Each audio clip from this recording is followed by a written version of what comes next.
নির্বাচন কমিশন এবং সরকারকে ধন্যবাদ জানাচ্ছি। আমরা মনে করি এই তারিখ ঘোষণার মধ্য দিয়ে আওয়ামী লীগ এবং ভারতের চক্রান্ত নস্যাৎ হয়ে গেছে। তবে আসিফ মাহমুদ গণ অধিকার পরিষদে যোগ দেওয়ার ব্যাপারে ইতিবাচক মনোভাব পোষণ করছে, যেটি সে নিজেই জানিয়েছে। তবে এখনো পর্যন্ত আলোচনা চলতে, চূড়ান্ত কোনো সিদ্ধান্ত হয়নি। আজকে নির্বাচন কমিশনের পক্ষ থেকে তফসিল ঘোষণা করা হয়েছে। আগামী 12ই ফেব্রুয়ারি জাতীয় নির্বাচন অনুষ্ঠিত হবে। নির্বাচন কমিশনের পক্ষ থেকে বারবারই তারা বলছিলেন ফেব্রুয়ারি মাসে নির্বাচন অনুষ্ঠিত হবে। একই সাথে সরকারের পক্ষ থেকেও একই কথা বলা হচ্ছিল। নির্বাচন নিয়ে ধোঁয়াশা ছিল, অনিশ্চয়তা ছিল। কিন্তু আমরা যখন সরকারের উপদেষ্টাদের সাথে বৈঠক করেছি, তারা আমাদেরকে বারবার বলেছে যে ফেব্রুয়ারি মাসেই নির্বাচন হবে। আমরাও আমাদের দলের পক্ষ থেকে একই কথা বলেছি যে আগামী ফেব্রুয়ারি মাসেই নির্বাচন হবে। নির্বাচন বানচালের চক্রান্ত আওয়ামী লীগ এবং ভারত নানানভাবে করার চেষ্টা করছিল।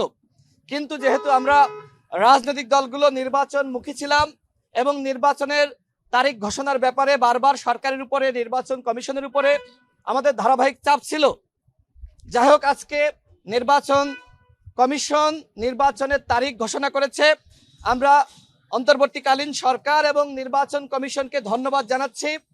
জনগণের যে প্রত্যাশা ছিল সেই প্রত্যাশার পূরণ হয়েছে। আমি ঝিনাইদহ 2 আসন থেকে নির্বাচন করার জন্য প্রস্তুতি গ্রহণ করছি। আমি এলাকায় যাচ্ছি, কথা বলছি।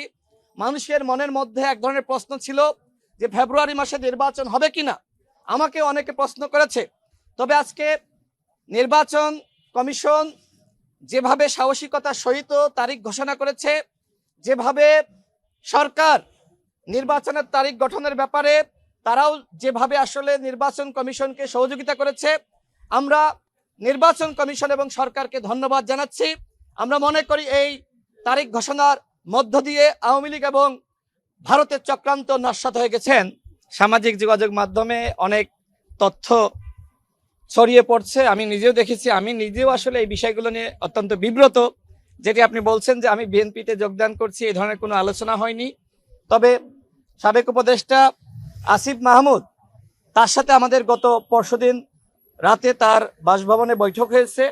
সেখানে তিনি গণ অধিকার পরিষদে যোগদান করার ব্যাপারে ইতিবাচক মনোভাব পোষণ করেছেন। আমরা তাকে বলেছি যে তুমি আরো ভাবতে পারো, যেহেতু সে একসময় আমাদের সাথে রাজনীতি করেছে, আমাদের সাথে তার সম্পর্ক রয়েছে। সেও বলেছে যে আমি ইতিবাচকভাবে বিষয়গুলো ভাবছি, তবে চূড়ান্ত সিদ্ধান্ত নেওয়ার জন্য সময় প্রয়োজন। আসিফ মাহমুদ যেহেতু একসময় আমাদের সাথে ছাত্র রাজনীতি করেছে এবং গণঅভ্যুত্থানের সময় আমরা একসাথে কিন্তু সমন্বয় করেছি, আমাদের সাথে সে যখন সরকারে তখনও যোগাযোগ সম্পর্ক ছিল। সে গণ অধিকার পরিষদে আসবে কি আসবে না সেটি তার একান্তই ব্যক্তিগত বিষয়। সে গণ অধিকার পরিষদেও আসতে পারে, বিএনপিতেও যেতে পারে, এনসিপিতেও যেতে পারে, আবার নতুন দল গঠন করতে পারে। আমি তাকে সবগুলো পরামর্শ দিয়েছি। এখন আসিফ মাহমুদের বিষয় যে সে কি ধরনের সিদ্ধান্ত নেবে। আসিফ মাহমুদের জন্য আমরা শুভকামনা জানাই। তিনি পদত্যাগ করেছেন এবং একই সাথে তথ্য উপদেষ্টা মাহফুজ আলম পদত্যাগ করেছেন। তারা পদত্যাগ করার মধ্য দিয়ে সরকারের নিরপেক্ষতা নিশ্চিত হয়েছে। যেহেতু তাদের নেক্সাসের অন্যান্য সদস্যরা তারা একটি দল গঠন করেছে, আগামী নির্বাচনে অংশ নিবে। আসিফ মাহমুদ এবং মাহফুজ আলম যদি সরকারে থাকতো, সেক্ষেত্রে কিন্তু সরকারের নিরপেক্ষতা নিয়ে প্রশ্ন তৈরি হতো। সেই জায়গায় তারা পদত্যাগ করেছে, এজন্য আমি তাদেরকে সাধুবাদ জানাই। এখন তারা কিভাবে নির্বাচন করবে, কোন দলে অন্তর্ভুক্ত হবে, সেটি একান্তই তাদের সিদ্ধান্ত। তবে আসিফ মাহমুদ গণ অধিকার পরিষদে যোগ দেওয়ার ব্যাপারে ইতিবাচক মনোভাব পোষণ করছে, যেটি সে নিজেই জানিয়েছে। তবে এখনো পর্যন্ত আলোচনা চলতে, চূড়ান্ত কোনো সিদ্ধান্ত হয়নি।